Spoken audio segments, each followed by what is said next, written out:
एक शांत और सुंदर गांव था जिसका नाम था चांदपुर। वहां एक गरीब लड़का रहता था जिसका नाम था मोहन। मोहन अपने माता पिता के साथ एक छोटी सी झोपड़ी में रहता था और रोज जंगल से लकड़ियां काटकर गांव में बेचता था। वह ईमानदार, मेहनती और बहुत ही समझदार था। एक दिन मोहन हमेशा की तरह जंगल में लकड़ियां काट रहा था। तभी उसे झाड़ियों में कुछ चमकता हुआ दिखाई दिया। उसने पास जाकर देखा तो एक पुराना लोहे का चाकू पड़ा था। देखने में वह सामान्य चाकू जैसा ही था। उसकी हैंडल पर कुछ अजीब से निशान थे, जैसे किसी और भाषा में लिखे गए अक्षर। जैसे ही मोहन ने चाकू को हाथ में उठाया, हवा में एक चमकदार रोशनी फैली और एक धीमी सी आवाज आई।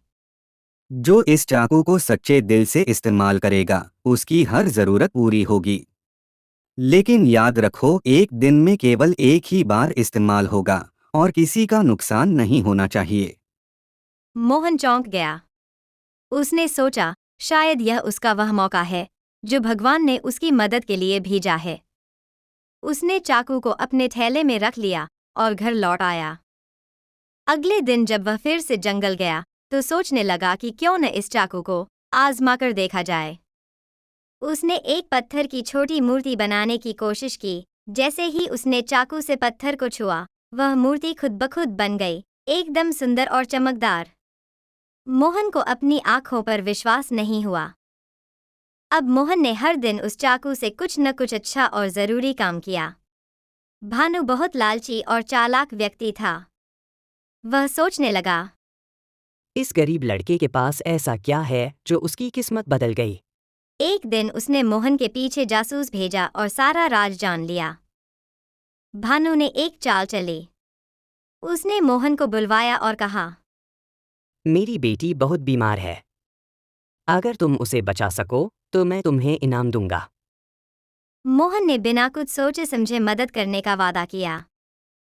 भानु ने मौका पाकर मोहन के चाकू की नकल बनवाई और असली चाकू चुपके से बदल दिया।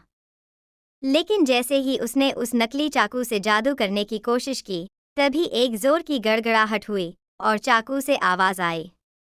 तुमने सच्चे दिल से मदद नहीं मांगी और लालच में धोखा दिया है। अब तुम्हें इसकी सजा मिलेगी। अगले ही पल भानु का पूरा घर अंधेरे में डूब गया।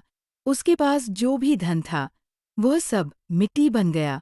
वह घबरा गया और मोहन से माफी मांगने दौड़ा। मोहन ने उसे माफ कर दिया और कहा, ये चाकू किसी को चोट पहुंचाने के लिए नहीं है, बल्कि जरूरतमंदों की मदद के लिए है। उस दिन के बाद भानु बदल गया।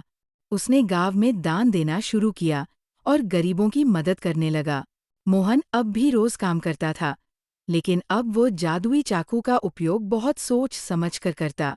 उसने कभी उसका दुरुपयोग नहीं किया। धीरे धीरे उसका घर अच्छा हो गया, उसके माता पिता को अच्छा इलाज मिला और मोहन गांव के सबसे प्रिय व्यक्ति बन गया। इस कहानी से हमें ये शिक्षा मिलती है कि जादू कोई चीज नहीं, बल्कि हमारे अच्छे कर्म, सच्चाई और दूसरों की मदद करने की भावना ही असली जादू है। जो चीज हमें बिना मेहनत के मिलती है, वह अगर समझदारी से न उपयोग की जाए तो खो भी सकती है। कहानी पसंद आई है तो वीडियो को लाइक और शेयर जरूर करें।